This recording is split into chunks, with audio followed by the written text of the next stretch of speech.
Okay, बच्चों, in economics, I have given the objective questions. So there is some terms. Laissez-faire. There is a first term, laissez-faire. Economic policy.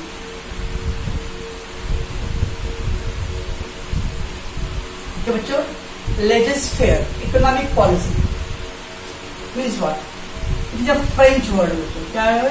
French word, which means to let them free. किसी चीज को आजाद करना, okay ना? Let them free to do anything. कोई भी चीज करने के लिए आजादी देना. That is all about the laissez-faire. Can you know? Laissez-faire means it is a French word. So let them free. What is the meaning there? So economics wanted to, government should have no role. Government no role to control the market.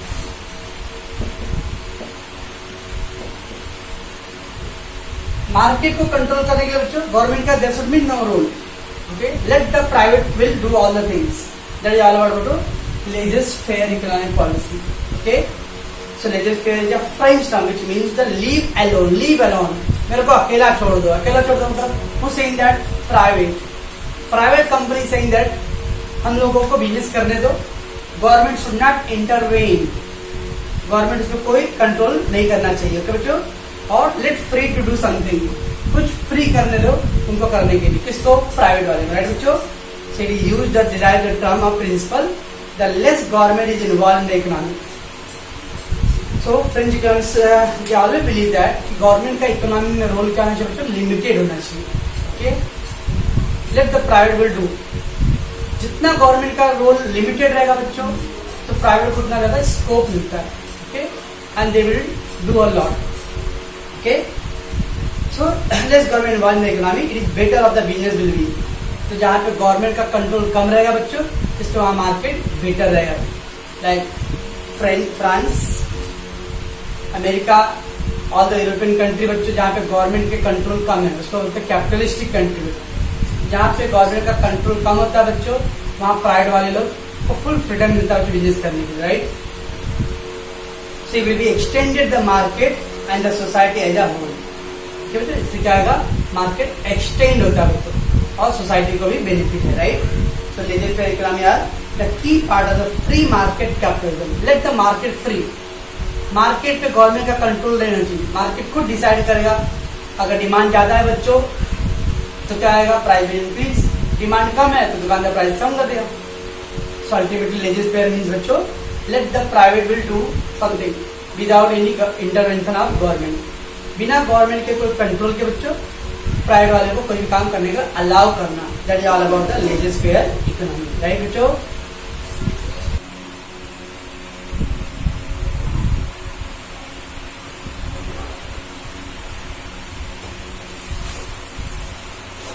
बच्चों we are the part of partial equilibrium. Next term is a partial equilibrium. Okay.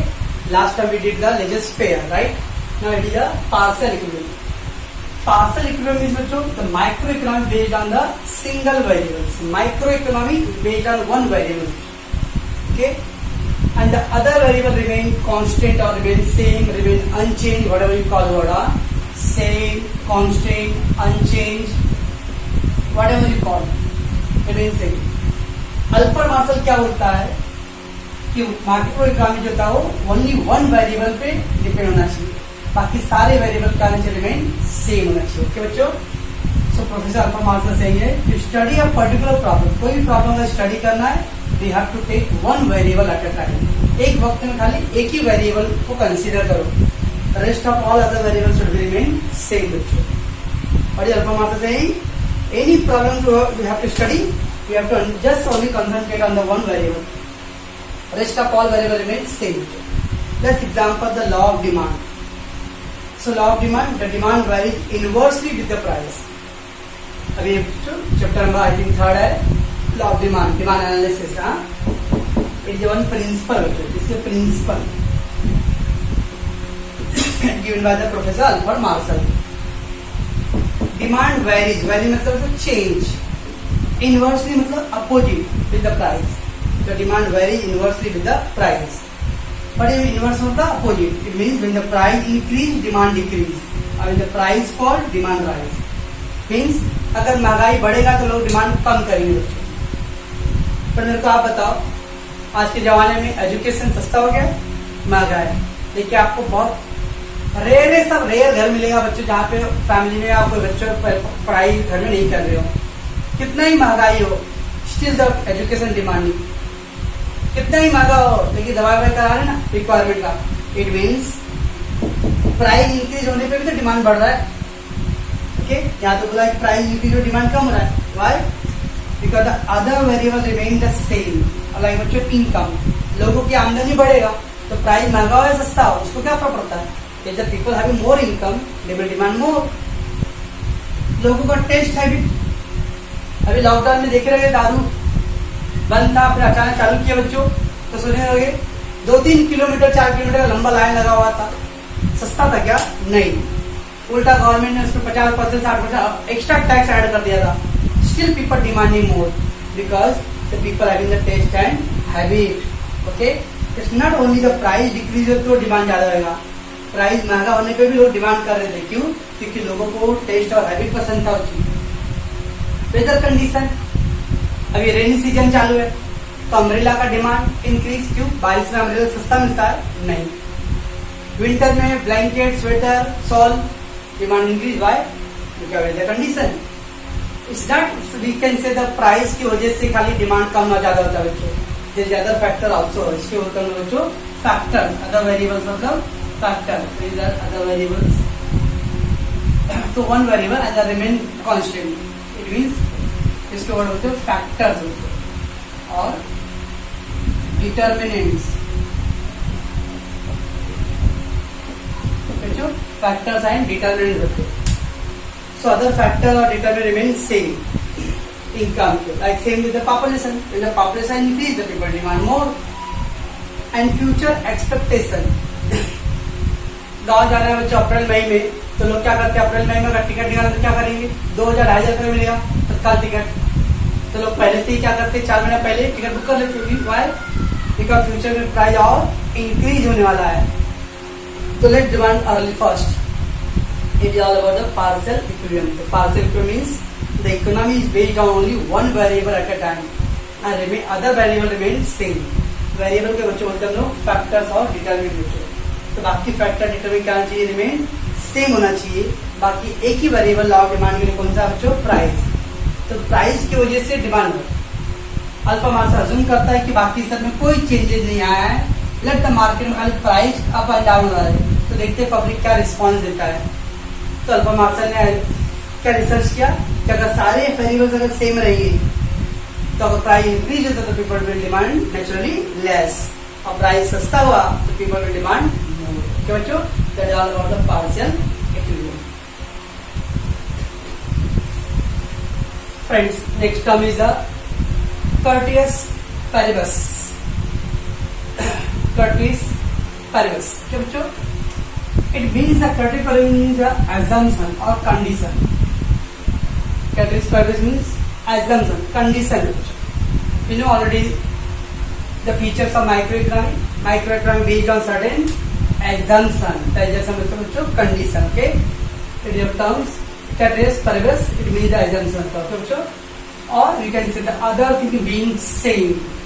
What do you mean? Alpha Marshall saying that if the people wanted to fulfill the law of demand principle of Alpha Marshall, अगर अल्फा Marshall के रूल को अगर apply करना है ना, तो अल्फा Marshall saying that there should be the other things remain same. बाकी सारे वेरिएबल कैसे होने चाहिए बच्चों? सेम होना चाहिए। देन अल्फा मार्शल का रूल वैलिड होगा। Okay, so assumption is helpful to study the particular problems. What is the impact of one variable of factors while the other factor remain constant? एक variable का क्या फर्क पड़ता है बच्चों? Example demand. तो देखना है कि हम लोग स्टडी करना है मार्केट में डिमांड पे क्या फर्क पड़ रहा है। तो अगर मान लो अगर पहले 10 रुपए किलो था बच्चों और मैं उसको 15 रुपए कर दिया हूँ, तो देखा कि कस्टमर लोग डिमांड नहीं कर रहा, ले नहीं रहे। Why? Because we have increase the price.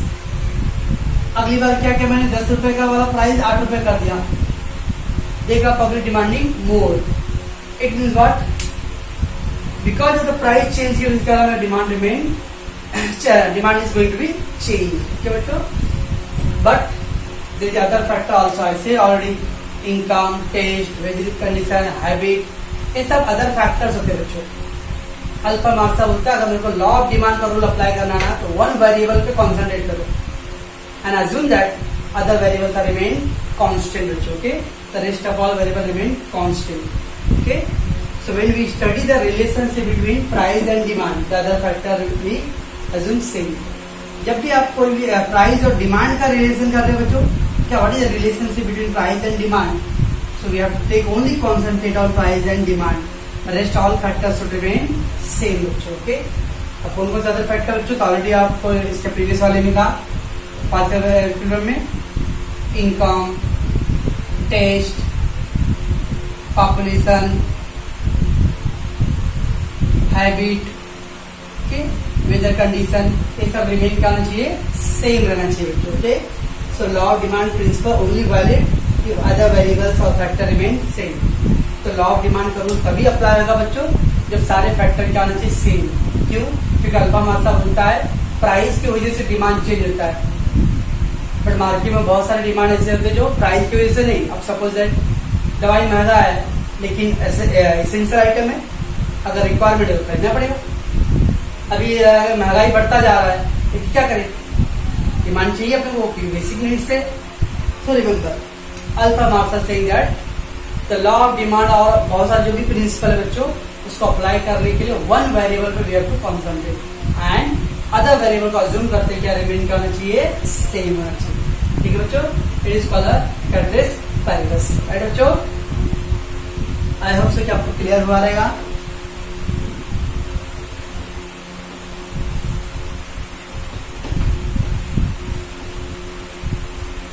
Then friends, there are other terms is there, so I will just explain that. Slicing method, slicing, slice मतलब piece, slice means piece. Okay, the slicing method is they use in the microeconomics to study the depth. Depth मतलब detail बच्चों। Okay, तो microeconomic को detail में study करने के लिए we adopt the policy of slicing method. Okay बच्चों, तो क्या करता हम लोग, इकोनॉमी को डिवाइड कर देते हैं इन द पीसेस और फिर take one by one. Okay, to study in the detail, right? So microeconomics study behavior of individual firm, particular price, etc.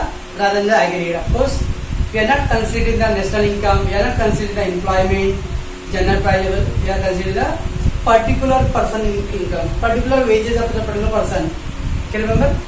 So slicing method is dividing the economy into the pieces, right bachcho?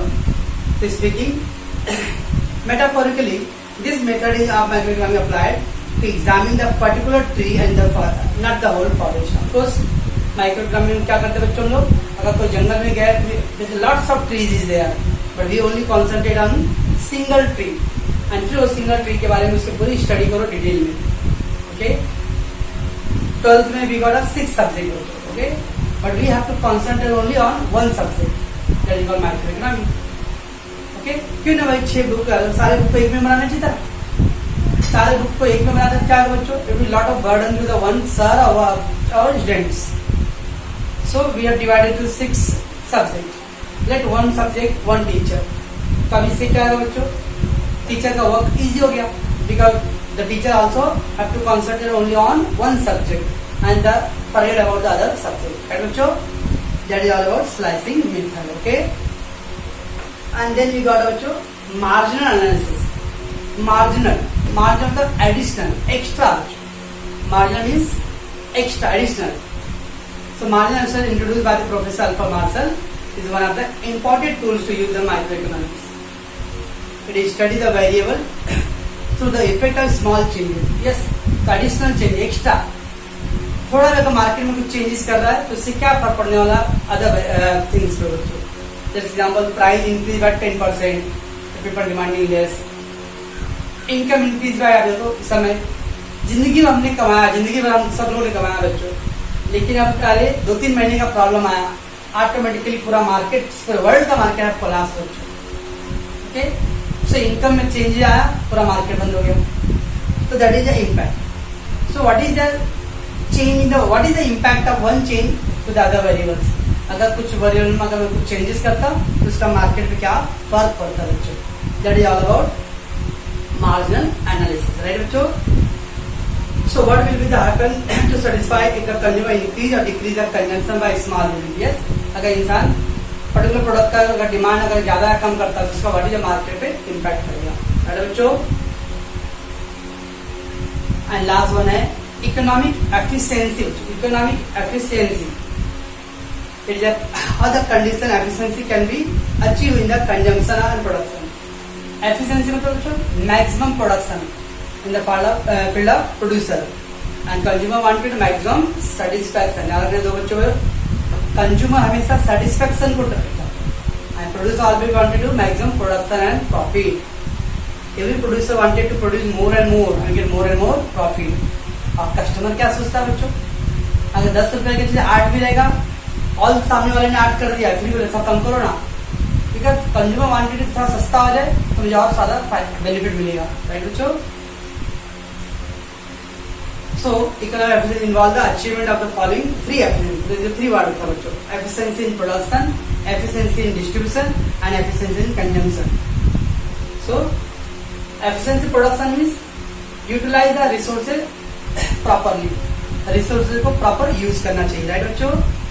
Efficiency distribution means give the more and more goods and services to the required area. जहाँ पे इसकी जरूरत है बच्चों वहाँ पे उसको supply करो.